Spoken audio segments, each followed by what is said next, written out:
첫 시간에 팔품사 중에 명사, 대명사, 형용사 그리고 이제 관사까지 일단 이제 세 가지는 다 끝이 났어요.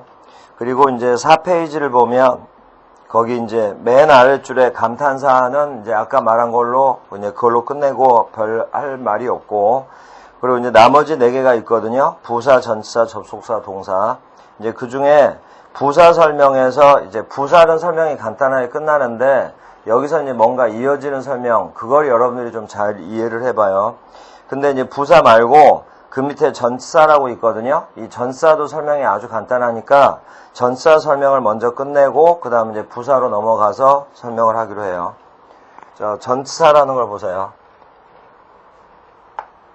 그 우리 책에 지금 핵심 입문이라고 하는 요 기초 부분 책에 전치사에 대해서 단어 나열은 안 해놨거든요. 근데 이건 이제 전치사 수업을 하면서 전치사랑 관련된 얘기는 좀씩 섞여서 나올 거예요. 전치사라는 게 이런 단어들이에요. at, on, in, to, for, with, 뭐 about 이런 것들, 이제 이런 것들이 바로 전치사들이거든요. 그 이 전치사 같은 경우도 오히려 쉬운 단어일수록 뜻이 굉장히 많고 쓰임도 많기 때문에 굉장히 어렵게 느낄 수가 있거든요. 그리고 이런 전치사 때문에 또 뜻 처리를 어떻게 해야 할지 몰라서 좀 곤란을 겪었던 경우도 많이 있을 거예요. 그런데 하다 보면 자연스럽게 다들 해결이 되는 거니까 일단 이 단어들이 전치사다. 그리고 앞으로 전치사라고 가르쳐주는 단어가 나오면 무조건 이 단어는 품사가 전치사다. 이렇게 하나씩 하나씩 외워가야 돼요. 자, 이제 보세요.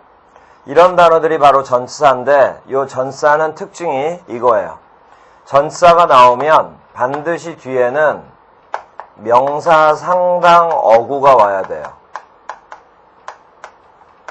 우리 전 시간에 바로 명사, 상당, 어구라 해서 뭐가 있었냐면 명사랑 대명사를 합쳐서 명사, 상당, 어구라고 하자라고 했었어요. 이렇게 부르기도 한다고. 그냥 명사의 역할을 하는 것들 해서 이제 명사보다는 범위를 좀 넓혀 놓은 거예요. 다시 한번 전치사가 나오면 반드시 뒤에는 반드시예요. 예외가 없어요. 전치사 뒤에는 반드시 명사, 상당, 어구가 와야 돼요. 그리고 명사, 상당, 어구에는 구체적으로 명사, 대명사라는 게 있고, 그리고 용어가 좀 생소하더라도 하나를 더 적어놔요. 명사 역할을 하는 것 중에 전치사 뒤에 나오는 또 이게 자주 나오거든요. 동명사라는 게 있어요.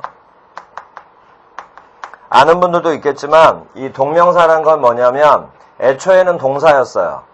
뭐뭐 하다라는 뜻을 가진 동사였는데 이 동사에다가 동사 원형에다가 ing를 붙여서 명사로 만들 수가 있거든요. 동사를 ing를 붙여서 명사로 만드는 것, 그걸 동명사라고 그래요. 그래서 이제 동명사는 형태가 이거예요. 동사 원형에 ing 붙이는 거. 이 동명사도 전치사 뒤에 자주 와요. 그래서 전치사 뒤에 나오는 이 명사 역할을 하는 요 세 가지, 명사, 대명사, 동명사, 이 세 가지 것을 합쳐서 그냥 명사, 상당, 어구다 라고 하자 이 말이에요. 자, 다시 한번 전치사 뒤에는 반드시 명사, 상당, 어구가 와야 돼요. 그래서 이제 왔죠. 왔으면 이제 이걸 잊어버리지 말아요. 전치사 앞에서 괄호를 열고 명사, 상당, 어구가 끝나는 부분에서 괄호를 닫아요. 왜 괄호를 쳐놓냐면 전치사랑 명사가 합쳐져서 문장에서 이 역할을 해요. 수식어 역할을 해, 수식어. 수식어라는 말도 나중에 자연스럽게 익숙해지니까 일단 이렇게 이제 끌고 가세요. 자, 다시 한번 at이나 on이나 in이나 이런 단어들을 전치사라고 하는데 전치사 뒤에는 반드시 명사가 와야 되거든요. 명사, 상당, 어구가 반드시 와야 돼요. 그래서 왔으면 전치사부터 명사, 상당, 어구가 합쳐져서 수식어 역할을 한다. 이렇게. 근데 아직 순서를 약간 바꿨기 때문에 지금 아직 안 배운 게 있는데 영어에서 수식어는 딱 두 가지예요. 형용사와 부사. 형용사는 우리 방금 전 시간에 배웠고 부사는 이제 지금 배울 거거든요. 형용사와 부사 이렇게 둘 중에 한 가지 역할을 하는 거예요. 그러면 일단 여기까지만. 그러면 형용사인지 부사인지는 어떻게 구별하냐? 이제 그 얘기를 좀 이따 하기로 하고. 자, 다시 한번. 전사 뒤에는 반드시 명사상당어구가 온다. 그리고 합쳐져서 수식어 역할을 한다. 그리고 구체적으로 형용사 아니면 부사 역할을 한다. 일단 여기까지. 그리고 이제 한 가지만 더 적어 놓으세요. 이제부터 설명이 겹쳐 나오는 게 굉장히 많아요. 첫 시간에 책 지금 처음 시작을 하기 때문에 지금 우리가 배우고 있는 이 과정이 굉장히 중요한 거다라는 거 설명하는데 대부분을 보냈고, 첫 시간에는 우리가 이제 내용을 한 게 그렇게 많지가 않아요. 근데 이제 거기에다가 또 간단하게 요게 하나 추가가 됐다고요. 근데 첫 시간에 했던 거 생각나나 보세요. 전사 뒤에 나오는 요 명사상당어구 이거 있죠? 바로 이걸 뭐라고도 부르냐면 바로 이거 전치사의 목적어라고 불러요. 전치사의 목적어라고 불러요. 전사의 목적어라는 얘기는 벌써 두 번째, 세 번째 나와요. 전사의 목적어 역할을 할 수 있는 게 바로 명사였고 대명사였잖아요. 그러니까 명사와 대명사의 쓰임 중에 하나가 바로 전사 뒤에 오는 거예요. 그걸 전사의 목적어로 한다. 이렇게 이제 알면 돼요. 자, 여기까지. 전사는 여기까지예요. 자, 그 다음에 부사. 부사는 그 기초단어 파트를 보면 부사라고 해서 이제 몇 개를 적어 놓은 게 있거든요. 그래서 이제 부사는 그러면서 이제 단어는 하나씩 익혀가기로 하고, 부사라는 품사가 있는데 그냥 바로 시작을 해요. 부사는 문장에서 무슨 역할을 하냐면 문장에서 수식어 역할만 해요. 그러니까 이걸 먼저 적으세요. 부사에서는 여러분들이 이제 필기하는 거의 여부에 따라서 많이 필기하는 학생도 있을 거고 아주 그냥 간단하게 필기하고 넘어가는 학생도 있을 텐데 그건 여러분들이 자유로 하는데, 일단은 이제 얼마만큼 써야 되는지 지금 여러분들이 모르잖아요. 그러니까 책에다가 바로 쓰지 말고 연습장에다 써놓고 하라 이 말이에요. 부사는 무조건 수식어로만 쓰여요. 근데 영어에서 이 수식해준다라는 말은 뭔가를 좀 추가적으로 꾸며준다 이런 얘기거든요. 그래서 문장에서의 핵심 요소는 아니에요. 핵심 요소는 아니고 말 그대로 수식을 해주는 건데, 부사는 수식어다 이렇게 이제 먼저 알아두고, 그러면 부사는 문장에서 뭘 수식하냐 이렇게 넘어가겠죠. 부사는 문장에서 여기를 이제 외워야 되는데 잘 안 외워질 거예요. 그런데 이게 어느 순간에 외워지면 그때부터 품사의 분간이 된다고, 구별이 되기 시작한다고요. 부사는 문장에서 동사, 형용사, 다른 부사, 문장 전체를 수식해요. 더 중요한 얘기가 이제 지금 나올 건데, 일단은 여러분도 빨리 이걸 암기를 해야 돼요. 근데 처음에 당장 외워야 될 정도로 중요한 건 아니니까, 부사는 동사도 수식할 수 있고 형용사도 수식할 수 있고 자기 말고 다른 부사도 수식할 수 있고 문장 전체도 수식할 수 있다 해서 이제 여러 번 반복을 해둬요. 자, 여기까지가 부사에 대한 설명은 끝난 거예요. 그러면 지금 벌써 팔품사 중에 전치사와 동사를 제외하고는 설명이 다 끝났어요. 자, 이제 여기서부터 잘 들으세요. 아까 10분, 15분 집중하라는 데가 바로 여기까지예요. 여기까지고 이제부터 설명하는 걸 잘 이해를 해야 돼요. 부사는 설명이 끝났는데 부사의 특징이 세 가지가 있어요. 부사의 특징. 그 세 가지가 있는데 이 세 가지가 바로 여러분들이 앞으로 매번 활용해야 되는 본 수업에서도 아주 중요한 게 끝나고 나서 항상 이런 게 머릿속에 떠올라야 되는 굉장히 중요한 부분이거든요. 그러니까 부사는 이걸 먼저 기억을 해야 돼요. 뭘 수식하냐는 나중에 외우면 되니까 부사는 일단 수식어다라는 것만 알아놓고 부사의 특징이 이 세 가지를 활용을 할 줄 알아야, 그래야 영어가 쉬워지고 그래야 바로 영어의 공부 방법 이런 게 느껴질 거라고요. 자, 그러면 이제 따로 옆에다가 쓸 테니까 보세요. 그래서 이제 지금 이 부분을 여러분들이 좀 별도로 정리를 해놔도 괜찮아요. 그리고 나서 이제 나중에 이제 하나로 좀 묶어서 이제 보면 되는 거고. 자, 이제 여기를 보세요. 지금까지는 좀 딱 머리에 와닿진 않을지 몰라도 그냥 기초라는 설명은 맞구나. 이건 알 거예요. 그냥 기초라는 게 이런 거겠구나. 이런 식으로. 그런데 이제부터는 기초를 벗어나는 설명이에요.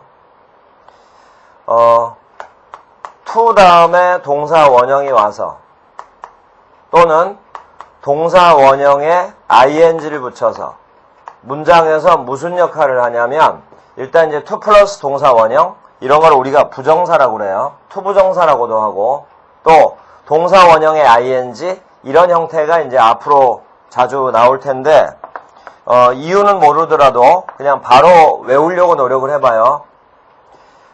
부정사와 ing는 to 플러스 동사 원형과 ing는 이렇게 묶어서 문장에서 무슨 역할을 하냐면 명사 역할을 할 수도 있고요. 형용사의 역할을 할 수도 있고 부사의 역할을 할 수도 있다. 이걸 외워두세요. to 부정사라고 하는 거예요. 이런 걸. 부정사와 ing는 문장에서 역할이 세 가지예요. 명사, 형용사, 부사. 이걸 외워두라 이 말이에요. 자, 다음. 일단 이제 정리식으로만 쭉 가요. 이해를 못해도 상관없어요.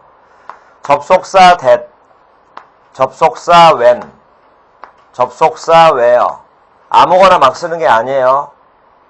접속사 that과 when과 where는 접속사이기 때문에 접속사는 아직 안 배웠는데 접속사는 뒤에 이렇게 주어 동사라는 이런 표현들이 나오거든요.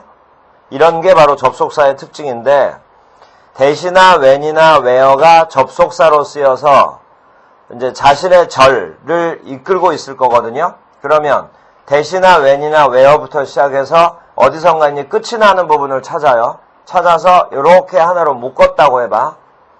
뭐 괄호를 치건 뭐를 하건 해서 하나로 묶었어. 그러면 이게 문장에서 무슨 역할을 하냐? 또 셋 중에 하나예요. 명사 역할을 할 수도 있고 형용사 역할, 부사 역할을 할 수도 있어요. 지금 이제 무슨 말을 하려고 하는지를 잘 생각해 봐요. 지금 아무것도 모르는 기초가 없는 경우인데 갑자기 이런 형태, 갑자기 이런 지금 이해도 잘 안 되는 접속사 이런 말이 나오면서 왜 이 얘기를 하는지를 한번 잘 생각을 해봐요. 공통점이 뭔가 느껴질 거 아니에요. 뭐냐면 형태가 똑같은데 이렇게 근데 역할을 세 가지나 해. 그러면 명사인지 형용사인지 부사인지 어떻게 구별을 하냐 요 얘기로 초점을 맞춰가면 된다고. 지금 이걸 여러분들한테 이해하라는 게 아니에요. that이라는 단어가 접속사라는 것도 지금 모르는 사람들도 있을 수 있잖아요. 근데 어쨌거나 그냥 접속사라고 하니까 제가 접속사라고 써놓은 다음에 that이 이끄는 절, that부터 여기까지, when부터 여기까지, where부터 여기까지를 일단 이제 묶어낼 수만 있다면 묶어냈다 치고 바로 똑같은 이 모습인데 문장에서는 명사 역할, 형용사 역할, 부사 역할 세 가지 역할을 할 수 있다 이 말이에요. 그러니까 결론은 똑같은 형태인데 두 가지 이상의 역할을 하면 어떻게 구별을 하냐 이게 관건이라 이거예요. 자, 계속 보세요. 어려운 말이 나오더라도 그냥 저것만 놓으세요. 또 접속사예요. 접속사 if와 whether. 그리고 이제 본 수업을 들은 분들은 잘 한번 생각해봐요. 안 들은 분들은 이 명칭 써놓기만 하고요.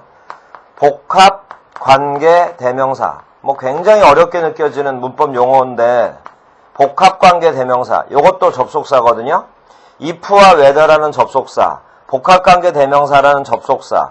그럼 이것도 접속사니까 뒤에는 주어동사 오겠구나. 그래서 뒤에 주어동사 이렇게 왔어. 그래서 이제 어디선가 끝이 날 거 아니에요.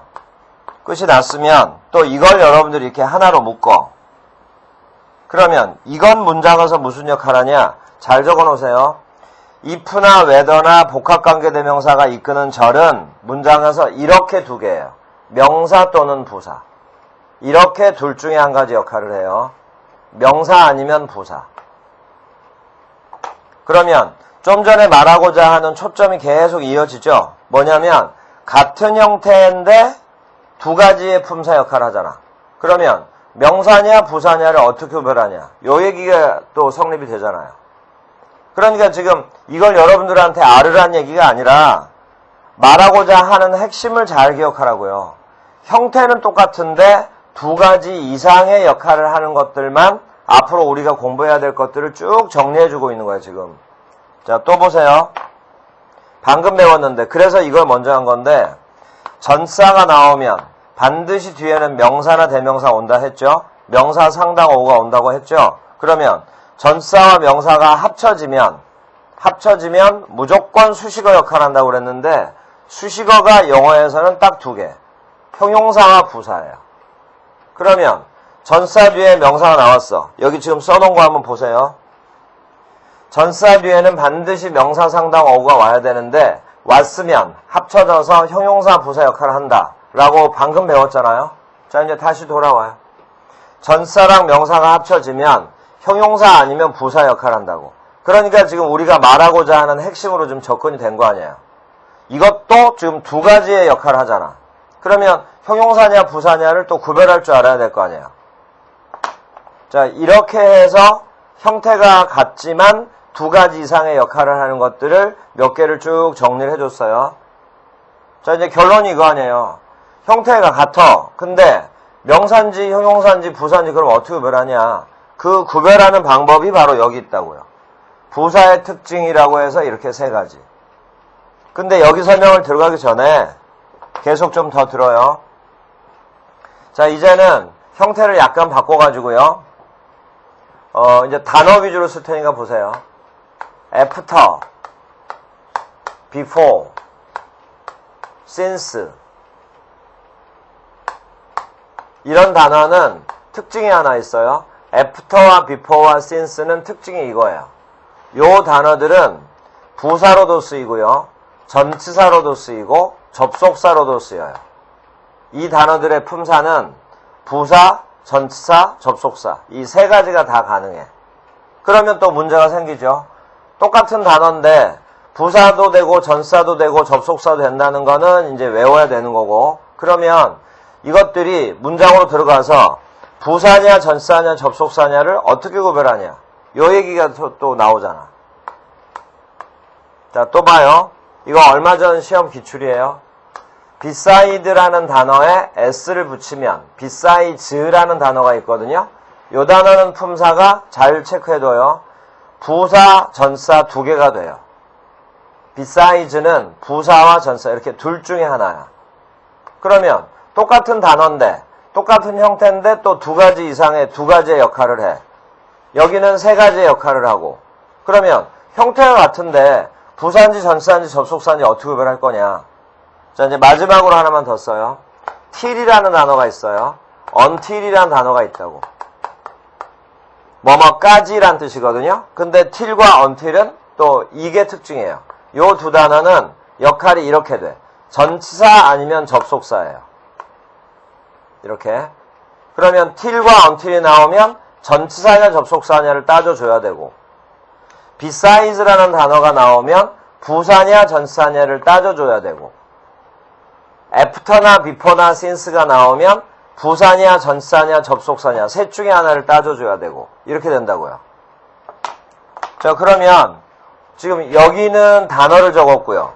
여기는 두 단어 이상의 어떤 표현들을 적었고, 여기는 두 단어 이상이면서 또 주어 동사가 들어있는 것을 하나로 묶어놓고 이제 했잖아요. 공통점이 뭐냐면 지금 칠판에 적어놓은 이거 전부 다 형태는 똑같지만 두 가지 이상의 역할, 두 가지 이상의 역할을 하는 것들의 대표적인 걸 쭉 적어놓은 거예요. 그러면 결론이 뭐냐? 형태가 똑같다 하더라도 품사를 구별할 줄 알아야겠구나. 이게 결론이란 말이에요. 같은 형태지만 두 가지 이상의 역할을 하면 구별을 할 줄 알아야지. 구별하는 방법이 바로 여기서 나와요. 자, 이제부터 정말 신경 써서 여러분들 들어야 돼요. 자, 여기 보세요.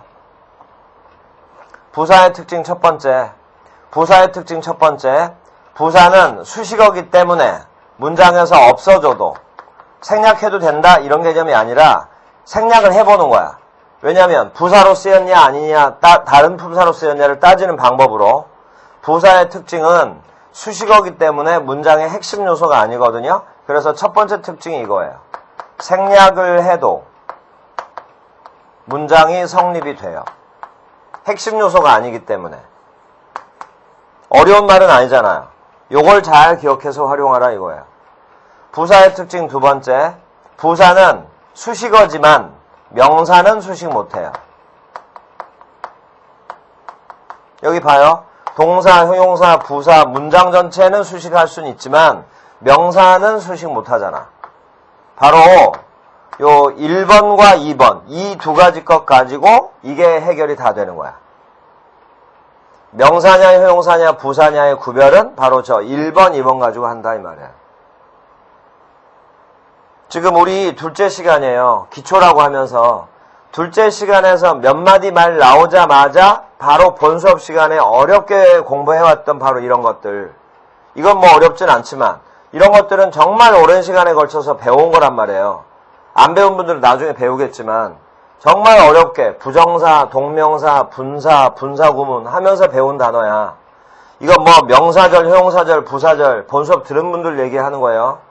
그러니까 기초가 없는 학생들만 이게 지금 중요한 게 아니고 기초가 어느 정도 돼서 본 수업을 알아들었던 학생들도 지금 여기서 뭔가를 느끼면 바로 머릿속에 정리가 된다 이거예요. 바로 똑같은 형태를 가졌는데 여러 가지 품사 역할을 하면 어떻게 구별하냐. 바로 그 구별이 바로 여기서 이렇게 된다 이 말이에요.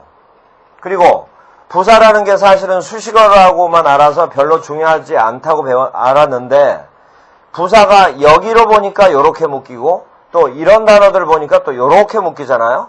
거기에 부사가 이렇게 양쪽에 다 걸려 있잖아.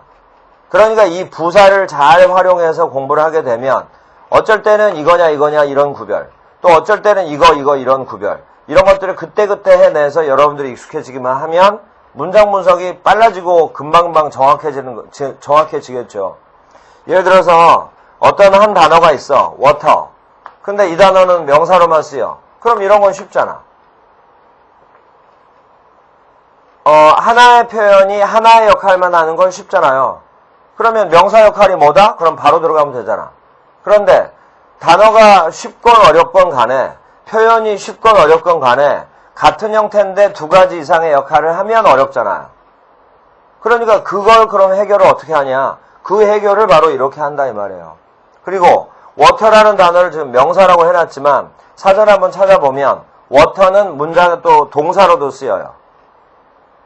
동사로도 쓰인다고. 그러니까 이 단어도 무조건 명사로만 쓰인 게 아니구나 라는 걸 이제 느껴가면서 하면 되는 거니까 바로 이런 부분, 어떤 단어가 나왔는데 그 단어에 대해서 무조건 내가 알고 있는 것만 적용하면 안 되고 문장에서의 어떻게 쓰였냐를 따져줘야 이 단어도 명사가 아니라 동사로 쓰였구나 라는 것도 알 수가 있다 이 말이에요.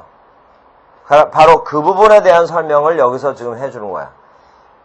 결론은 이런 걸 나중에 이제 앞으로 배울 거니까 결론은 그때마다 바로 요 1번과 2번과 3번 이런 걸 활용해서 이제 구별을 해야 된다 이 말이에요. 자, 그러면 구체적으로 부사의 특징 첫 번째, 생략을 해도 문장 성립된다. 이건 무슨 품사와의 차이점이냐면 명사와의 차이점이에요. 명사라는 품사와의 구별 방법이 바로 이거예요. 보세요. 뭔지 몰라도 이 표현은 역할이 명사 아니면 형사, 부사라고 그랬어. 명사 아니면 부사. 이건 명사 아니면 부사라고 그랬죠? 그럼 이게 명사로 쓰였냐 부사로 쓰였냐 이건 문장에서 이런 처리를 해보라 이 말이에요. 그러면 아까 첫 시간에 배웠던 것까지 같이 묶어서 해요. 문장 분석을 해봤더니 이 if나 복합관계대명사가 이끄는 절을 없애버려도 나머지 문장 가지고 나머지 거 가지고 문장 성립이 완벽하게 끝났다. 그러면 부사절이구나 이렇게 가는 거야. 부사구나 이렇게. 어떤 문장을 봤더니 문장 분석을 해봤더니 이 복합관계대명사가 이끄는 절이 문장의 주어로 쓰였어. 그러면 이제 핵심 요소 아니에요. 그러면 명사절이구나 이렇게. 그러면 명사절이냐 부사절이냐 이것만 구별하려고 이런 걸 항상 따지냐, 이런 걸 뭐 하려고 따지냐, 이렇게 명사, 형용사, 부사 이런 거 뭐 하려고 따지냐면 정확한 해석을 하기 위해서. 만약에 이것들이 부사절로 쓰였잖아요? 그러면 뜻이 정해져 있어요. 부사절일 땐 뜻이 뭐다. 만약에 이것들이 명사로 쓰였잖아요, 전체가? 그러면 그때 또 뜻이 달라요. 결론은 해석을 하기 위해서 분석을 하는 거예요. 이런 문법적인 것만 따지고 끝내려고 분석을 하는 게 아니라 정확한 영어 문장 해석을 하기 위해서 하는 거라고. 바로 여기에는 명사 역할, 형용사 역할, 부사 역할이 있는데 명사인지 형용사인지 부사인지 구별을 못한 상태에서 해석을 하면 해석은 불가능하지. 해석이 안 되지. 여러 가지 품사의 역할을 하고 있는데 분간을 할 수가 없으면 해석을 할 수가 없는 거예요. 그러니까 이런 것들을 무시하면서 그냥 단어 위주로만 공부를 하니까 이런 표현들이 나왔을 때 해석을 못하는 거라고. 그러니까 영어가 안 되는 거지. 자, 그래서 첫 번째, 생략을 해도 문장 성립이 된다. 이건 바로 명사와의 구별 방법이라 이 말. 두 번째, 명사는 수식 못한다. 금방 느꼈을 거 아니에요. 형용사와의 차이점이지. 형용사는 명사만 수식할 수 있잖아.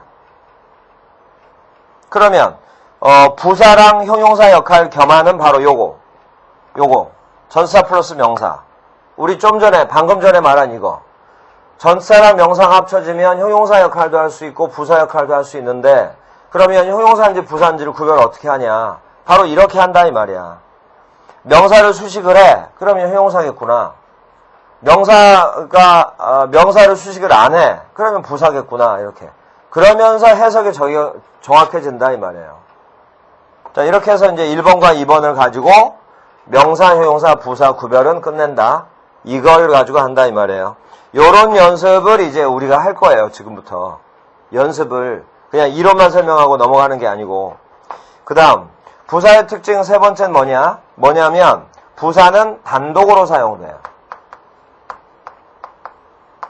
이 말이 무슨 말이냐면 전사 뒤에는 반드시 이게 와야 된다 라는 말을 했죠. 그런데 부사 뒤에는 반드시 뭐가 와야 된다 그런 게 없어요. 부사는 그냥 단독으로 사용돼. 다시 말해서 세 번째 특징이 바로 전치사와의 구별 방법이에요. 전치사와의 구별 방법. 바로 요거. 바로 요 단어. besides. besides는 품사가 부사도 되고 전치사도 된다고 했죠. 그럼 이 단어가 부사냐 전치사냐 구별하는 방법. 문장을 봤더니 뒤에 명사가 나왔어. 그럼 이건 전치사구나. 문장을 봤더니 명사가 없어. 그러면 부사겠구나. 거기다가 혹시 헷갈려. 그러면 한 번 더 해보는 거야. besides를 문장에서 만약에 없앴는데 나머지로 문장 성립이 되더라. 그러면 부사 맞구나. 이렇게 확인해 주면 되지. 그러면 이제 부사와 전치사 구별하는 방법은 끝났어요. 그런데 그럼 접속사랑 전치사는 어떻게 구별하냐 이거는 이제 우리가 배워야지. 그런데 사실 요 칠판에 있어요. 제대로 설명을 안 해준 것 뿐이지 전치사라면 뒤엔 명사 올 거 아니에요. 접속사라면 뒤에 주어 동사 올 거 아니야. 이미 여기에 다 들어있는 거야. 그러면 뒤이 전치사인지 접속사인지 어떻게 하냐. 뒤를 봤더니 명사만 나오고 그 다음에 아무것도 안 나와. 그럼 이건 전치사구나. 뒤를 봤더니 명사는 나왔는데 바로 뒤에 동사로처럼 보이는 게 또 나와. 그럼 앞에 있는 명사가 바로 주어였을 거 아니에요. 그러면 T라고 until은 접속사구나. 바로 이걸 종합해버리면 이 세 개도 끝나는 거지. 한 번만 다시 들어봐요. 이해가 되나? after나 before나 since 뒤에 아무것도 없었어. 그럼 부사구나. 뒤를 봤더니 명사가 와. 그러면 전치사. 명사가 나왔는데 바로 뒤를 보니까 동사가 또 있어. 그러면 앞에 있는 명사가 주어였겠구나. 그래 주어 동사가 왔죠. 그러면 접속사구나. 이렇게. 우리가 영어 공부를 하는 대부분의 것은 같은 형태인데 여러 가지 것의 역할을 하는 것들을 정확하게 구별할 줄 알면 그때부터 영어는 쉬워지는 거야. 그때부터. 어떤 특정한 형태의 특정한 품사 딱 하나만 있다. 그건 아주 쉬운 거고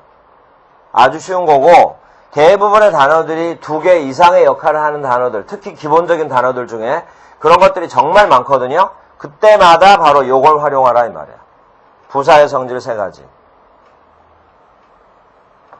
자, 여기서 바로 종합적인 설명이 나오는 거니까 여기만 하더라도 여러분들이 어떻게 이해했냐에 따라서 순간적으로 실력이 쌓이는 거예요. 순간적으로. 자, 이렇게 해서 부사 전치사까지 했어요. 그러면 이제 접속사랑 동사가 있는데 접속사하고 동사 부분은 좀 이따가 하기로 하고, 여기 잠깐 보세요.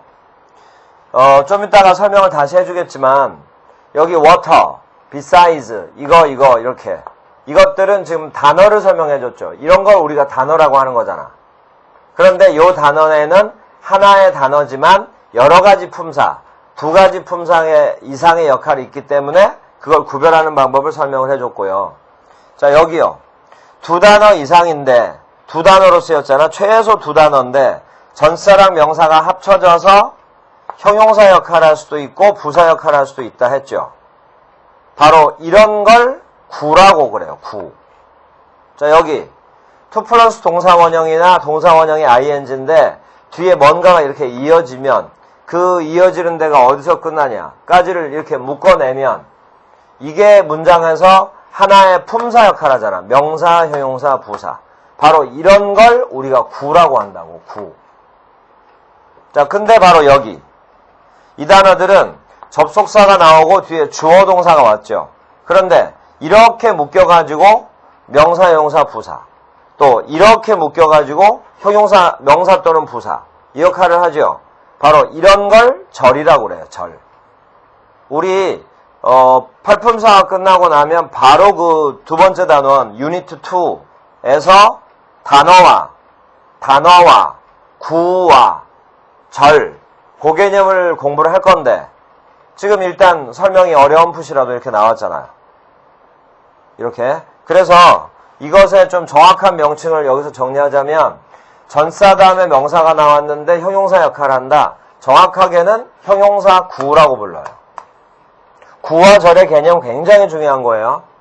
전사 뒤에 명사가 나왔는데 부사 역할을 했다. 합쳐져서 그런 걸 바로 부사 구 이렇게 부른다 이 말이에요. 자, 이렇게 해서 4페이지에 딱 2개 남겨놓고 설명이 다 끝났어요. 그러면 이제 접속사와 동사가 있거든요. 근데 접속사와 동사는 다음 시간에 이게 설명이 의외로 길어져요. 다음 시간에 이제 하기로 하고 페이지를 한 장 넘겨보세요. 넘기면 5페이지에 주부와 술부라고 이제 말이 나오는 게 있죠. 이건 이제 여러분들이 앞으로 추가로 해야 되는데 이제 그 설명을 하기로 해요. 주부, 술부에 대한 설명은 3페이지 보면 쓰는 란이 있거든요. 그 3페이지에 주부, 술부 거기를 이제 먼저 하기로 해요. 간단해요. 주부, 술부 이게 이제 뭐냐면 이제 우리가 영어 문장을 보잖아요. 그러면 보면 문장의 동사를 찾아라 해서 이제 이렇게 해서 찾는단 말이에요. 그러면 그 앞에 있는 게 이제 주어라고 우리가 부르는 거예요. 그런데 예를 들어서 he is 뭐뭐 이렇게 나갔어요. 그러면 is가 바로 문장의 동사구나. he가 주어구나. 이렇게 해서 우리가 분석을 하는데 이렇게 주어 동사가 나오자마자 아주 짧게 주어 짧게 나오고 동사 바로 나왔어. 그럼 이런 것은 주부, 술부를 나눌 이유가 없어요. 그러면 주부와 술부를 나누는 건 어쩔 때 그러냐? 주부가 길어졌을 때 주부와 술부를 쪼개놔야 우리가 문장을 분석하거나 해석을 할 때 편하단 말이에요.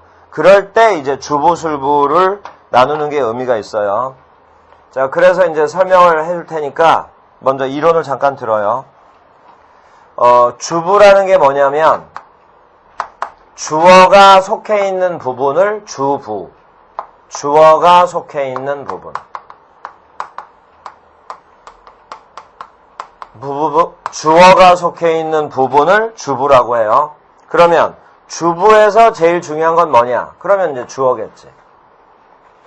그리고 좀 전처럼 주부가 그냥 다 주어일 수도 있어요. he is 할 때 he 한 단어가 주부이면서 주어인 거지. 그 다음 술부라는 건 뭐냐면 이 술이라는 게 서술어를 말하는데 영어에서는 이 서술어를 동사라고 보거든요. 그래서 술부라는 게 바로 문장의 동사. 좀 전에 he is 할 때 is 문장의 동사가 속해 있는 부분이에요.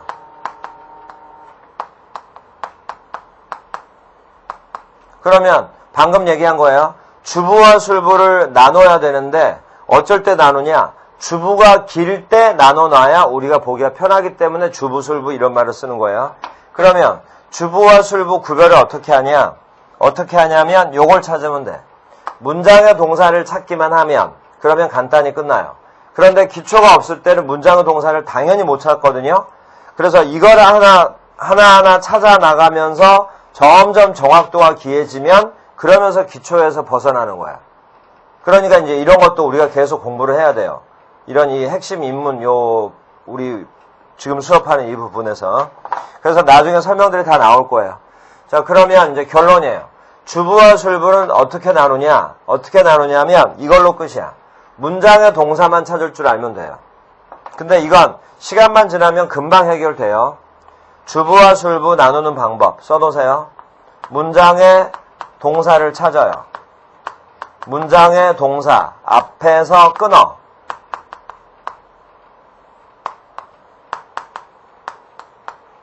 뭐라 이제 문장이 쭉 나왔어요. 그리고 이제 동사가 드디어 나왔어. 그래서 이제 제대로 동사를 찾았어요. 그럼 앞을 이렇게 끊어버리라 이 말이에요. 이렇게 사선을 그어서. 그러면 끊었으면 앞부분이 바로 주부예요. 그리고 동사를 포함한 이 뒷부분, 이 부분을 술부라 한다 이 말이에요. 술부에서 제일 중요한 건 당연히 동사겠지.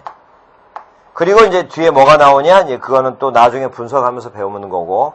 주부라고 하면 주부는 주어가 한 단어면서 주부일 수도 있지만 주어 속에서 주어를 또 수식해주는 말들이 이렇게 뒤에 쭉 붙을 때가 있거든요. 그러면 이제 그것까지를 포함해서 동사 앞에서 딱 끊어버리면 요게 바로 이걸 수식을 해줄 거 아니에요. 주부에서 제일 중요한 건 주어. 그러니까 일단은 동사를 찾아요. 앞에서 끊어. 그러면 앞부분이 주부, 뒷부분 술부. 그래 놓고 주부에서 다시 수식어 구도를 뺀 다음에 주어를 찾아. 이러면서 이제 우리가 문장 분석들을 해 나간다 이 말이에요. 간단하게 이렇게 설명 끝난 거거든요. 그러면 연습 문제를 보세요. 이 시간은 여기까지만요. 5페이지 있죠, 연습 문제. 그 5페이지를 빨리 한번 해봐요.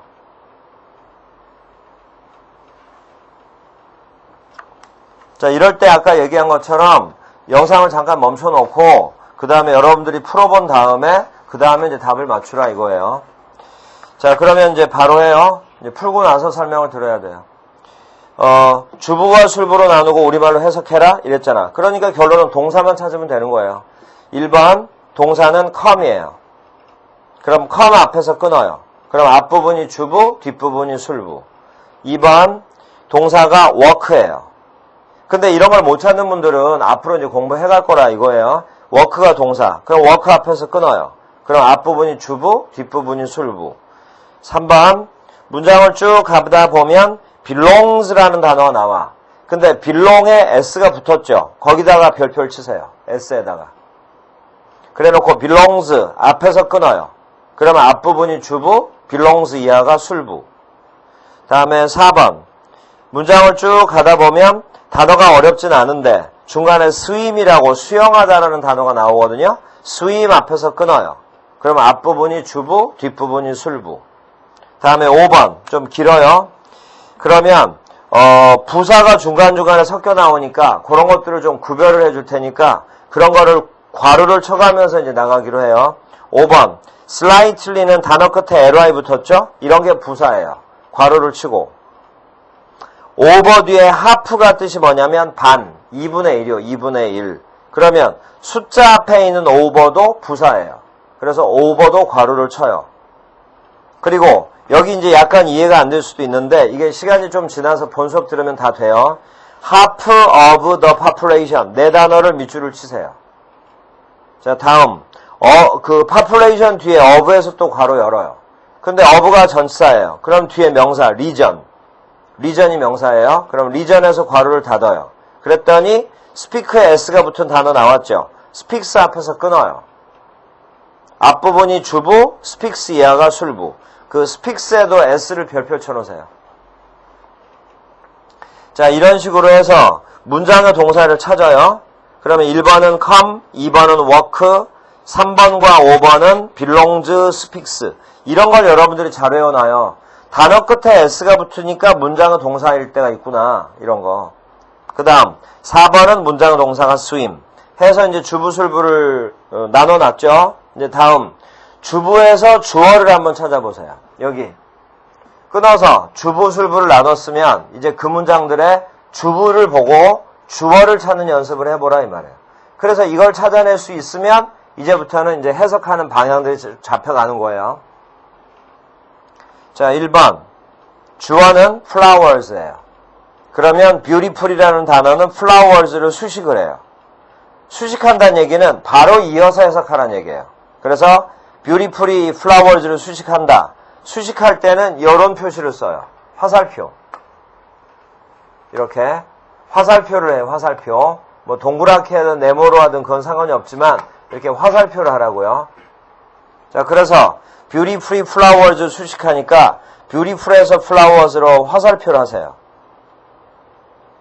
2번 all the 밑줄 쳐봐요.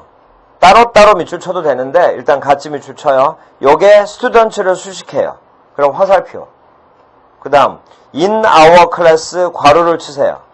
요게 students를 수식해. 동그라미 화살표예요. in our class에서 students로. 자, 이렇게 해서 이제 화살표를 했죠. 그 화살표가 바로 뭐냐면 해석하는 방향이에요. 여기서 이렇게 해석해라 이 말이야. 여기서 이렇게 해석을 해라 이 말이고. 바로 뒤에 나오는 자연스러운 해석 이런 걸 수식해준다라고 하는 거야. 수식. 자, 1번 해석이요. 아름다운 꽃들 이렇게 해석해야 된다 이 말이에요. 자, 2번 해석이요. 우리의 학급에 있는 학생들 이렇게. 또 앞쪽은 모든 학생들 이렇게. 합치면 우리 반에 있는 모든 학생들. 그래서 뭐가 뭐 수식, 뭐가 뭐 수식 이런 게 이제 여러분들이 익혀지잖아요. 그러면서 이제 해석이 정확해지는 거예요.